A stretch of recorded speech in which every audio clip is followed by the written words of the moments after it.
Welcome back to DreamLeague Season 5 here live from the Monster Energy DreamHack Studios. We just had our first series. Empire took out Team Spirit 2-0, clean sweep.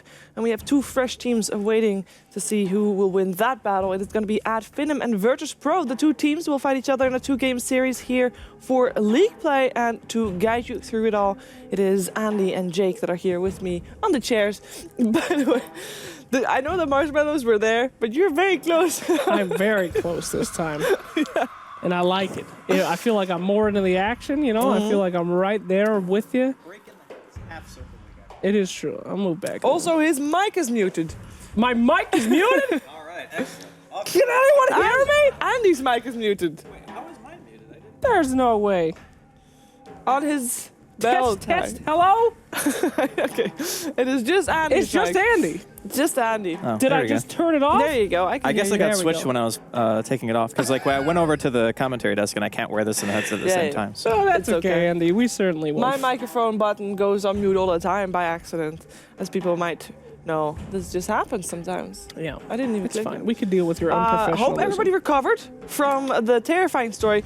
Unfortunately, I'd heard it before, so I can't fake emotion, guys. I'm very bad with Wait, that. that was actually a legitimate story? Yes. It's usually about No. 20 minutes long. Okay, so this was during the qualifiers for the Frankfurt Major, and as Lex was here, of course, we were doing coverage, and we were sitting right in front of the door at the couch area, and we were relaxing because we weren't done at that point, and we were talking about ghosts, just general story, because this guy likes to talk about ghosts a lot, and now we know why, because basically he started telling that story, and it was about 20 minutes long, but at that point, like I was in that story, I'm like the opposite, actually. If the story is too long, I just go full ADD and just stop thinking about it. No, because this story was so... It would, Was it that it would grab compelling? you. Was it like... And then pull you under. I and want to you- know what happens with the spookiness. Yeah, because it's actually a true story, according to... Hey, what? Why you gotta put in that at the end? It is. I'll tell it another time. You gotta have to tell them another In between games, if there's a delay. time. Yeah, but now you've already kind of told Q. Yeah, you're right. The twist is already out there. I want to Yeah. do a different one. Anyway, what's the twist coming up, Sheaves? Twist coming up is that I think we have underdog stories going on here. Woo! And I think Finem is going to do real well against Virtus.pro, which is what people are not expecting. Or are people expecting that? No. No. Definitely not. Definitely I would say of the two series, in my opinion at least, this one was more likely to go 2-0. And I even said that in the beginning. Actually, I thought first series would be 1-1. And then I thought that the second series would be 2-0 in favor of VP. But I've been surprised once already today by Empire, so maybe it'll happen again. Yeah? You think it's going to be 2-0 the other way around? Finem's going to be going Oh, ham? no. Oh, come on, they can. Gracious. That's crazy talk. That's crazy talk. Crazy huh? talk. He just calls you crazy. I think 1-1 is okay. I can see that. Yeah. 2-0, Well, let's talk about the performances that they've had before this week. VP has sometimes been extremely strong looking. Sometimes they've been a little off. And Finem, They only lost one game, right? yeah. Yep. They did 2 ties, I think. They played 2 series and they tied No, twice. not Finem. I mean VP. Oh, VP has, VP's 3-1, correct? Yes, because Yeah. they tied against... They lost against Vega? They won a game against Vega. And they have, on Monday, they had a 2-0 against Team...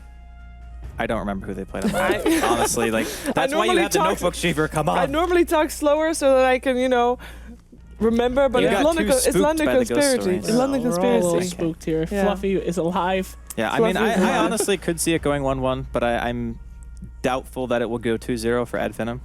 I don't know, man. Finem, although they have disappointed me in the past, they've got some pretty good stuff on there. I like Thug.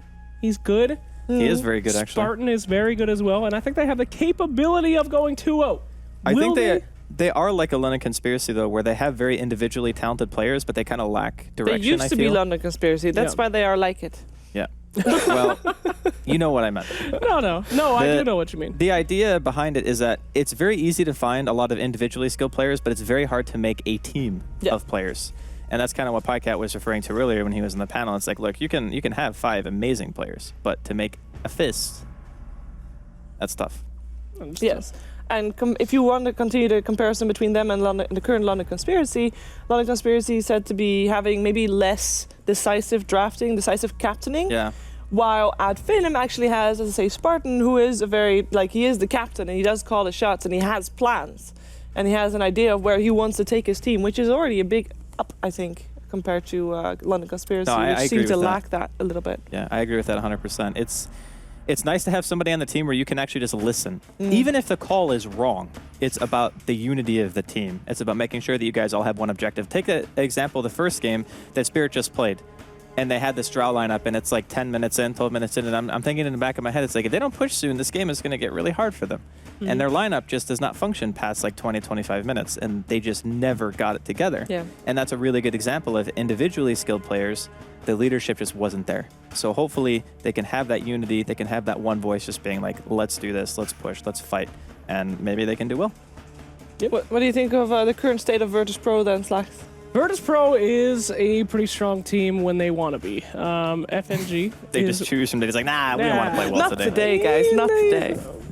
They got pretty spanked, right, when they lost. It was a pretty hard loss, if I remember correctly. Against Empire, yes. Right, against Empire. So if they want to be aggressive, if things are working out, they seem to be a very strong team, but it seems like if they start to fall behind, if they start having some problems, they have a hard time coming back from what I've seen.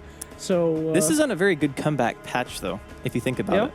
Like, a lot of these compositions are very predicated around a certain timing in the game. It's like, okay, 25, 30 minutes, we want to have dealt a significant amount of damage. And if we haven't, then the enemy team oftentimes has better late game. But that's just the nature of Dota right now, because if you pick early game, the heroes just naturally don't translate well past like 35, 40 minutes. Okay? That's why Puck was so useful in those last games, is because the games didn't last that long. And one of them was a little bit strange, because I would actually say that the Puck lineup had better late game, which you almost never see. Yeah. And then the next one, they just stomped. And it's like, okay, well, in that type of game, if you have the early game control and you actually manage to turn that into a Rax or, you know, a couple of Roshans and full map control, it can work very well. That's why comebacks just don't happen, because you either build for one thing or you build for the other. And normally if you build for better late game, you lose the early game and then you just lose the game. So it's like, well, not really many comebacks. So you're thinking this series specifically is going to be, even if you don't know yet who's going to win, it's going to be a fairly short series purely because comebacks are tough. The patch seems like it's just more short games than not. Like, it's a rarity to see the previous series where one game actually goes over. I think it was like around 45 minutes, right? Yeah. Is when the game actually ended. So that one to me was a little bit long by this, at least the series standards. By these standards? Yeah, maybe some other games might go longer depending on what kind of drafts. But CIS, Dota, when you're talking about that, it's all fast, like all fast-paced games. All won or lost by draft. Well, not necessarily draft, but execution and draft are probably the two biggest things that you have to worry about. Okay, because that's what happened yesterday in Virtus Pro versus Empire, right? According to FNG, we talked to him after the series, and he said both games were basically an outdraft. The first game, they got outdrafted by Team Empire. The first one was for sure. The second one, I know that he thought it was an outdraft, but I didn't think it was super bad. Like, you could play around that game, but the first one I agreed 100% it was an outdraft.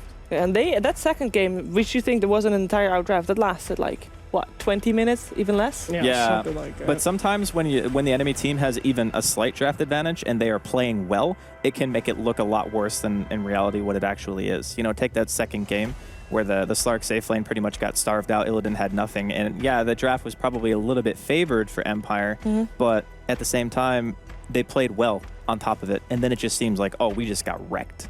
Okay, you know? How do you assume even drafts? Assume you are at Finem, because we just decided they are the underdogs coming into this series. How are they gonna stop Virtus Pro from rolling over them? And from I think getting that the early most game important advantage? thing actually that I've learned from watching these teams is you need to actually just play your plan. Like, stop thinking about what the enemy team is going to do. It doesn't matter. Especially when you're playing these lineups that, again, you pick a draw lineup, you have to push. You cannot play around the other team, because the second you start playing their game, you lose complete sight of what your lineup is meant to do. And then when you're supposed to be ending the game, you're passively farming 3 lanes. You get like 3 heroes picked off, and then you actually just can't win anymore with those heroes. So most important thing when you're playing against a team like VP, who have a very experienced captain, understand your game plan thoroughly and stick to your game plan. Don't let VP dictate the pace. Don't let them make you play their game. Okay, and as we're waiting for the last player of Finem to join the lobby, by the way, which is why we are slightly delayed now, I want to hear from you. Who are you going to look out seeing? Who are you going to watch? Which is your player of interest in the series? Could be from either Virtus Pro or at Finem. You know, I am a big fan of checking out FNG and that new offlane rule. Yeah. It's super interesting to see. But I did want to make one comment before we moved on. Okay. You say stick to your plans. I say I want to see some more of what we saw earlier in this tournament coming out from teams like Adfinem. Before, they were punishing that push strat, you know? When the aggressiveness, they had a pretty good job in one of their games of punishing people going too deep. And it seems from what we learned yesterday, with all this aggression, all these quick games, that could be a very useful skill that might be able to pay off, especially against a team like VP. They're super aggressive, and if they can find a good way to counteract that and punish that, they might have something under their belt. And if I remember correctly, I think that's how they won one of their games, was punishing that aggression. There was some crazy dive on mid, I think it was, and they ended up getting like 2 kills with an Enigma, and then they managed to turn the game pretty heavily in their favor just based off that fact. But there's some things that you can play around and plan for, but planning for the enemy team to dive mid is not... If there's one team I was going to plan against, it would be VP. Yeah, I know what you're trying to say, though. It's like if the enemy team is going like full-out aggression, have heroes that can react, have heroes that can, TP counter gang, stuff like that. That is a strategy you can definitely employ. So that part I think is viable. But you can't expect teams to mess up that badly, I think. Granted. Are we going to see anything different in terms of the first phase, in terms of band picks, anything out of the box, you reckon? It just depends on what they're feeling in the given day. I feel this patch, there's so many things you can do that it's really hard to just pinpoint and without having seen their scrims and just say, oh yeah, they're totally going to open with these heroes. Yeah. It's more like you watch the series evolve. This is obviously just 2-game series, so we're not going to get to see like a third decisive game or anything, but you just see whatever they feel is strong is what they're going to pick. And in a way, I think that's what's cool about the format of DreamLeague is that every individual game matters more. So there's incentive to just be like, we'll just make sure that we're not going to try to bait any weird picks out. We'll just pick what we think is good, and we'll just play it the best we can. Yeah. Yep. And the reason for games meaning more is, of course, that there is $1,000 on the line for every game. Yep. Not every series, every game. So that means that Empire just now did indeed win $2,000. Quick. So that is some quick cash there, because the games were also, well, the first game was kind of quick. Because the second maybe a little bit. Was it the other way around? It was the other way around. Other way around. I am just still basking in the light of the campfire here that was here earlier with the marshmallows. By the way, if you missed anything at all, and I don't just mean games, I also mean red buttons, then you can go look at DreamLeague on YouTube, and you can find all the coverage and all the content there. Make sure you check that out. Also, for behind-the-scene footage, coverage as well, I guess.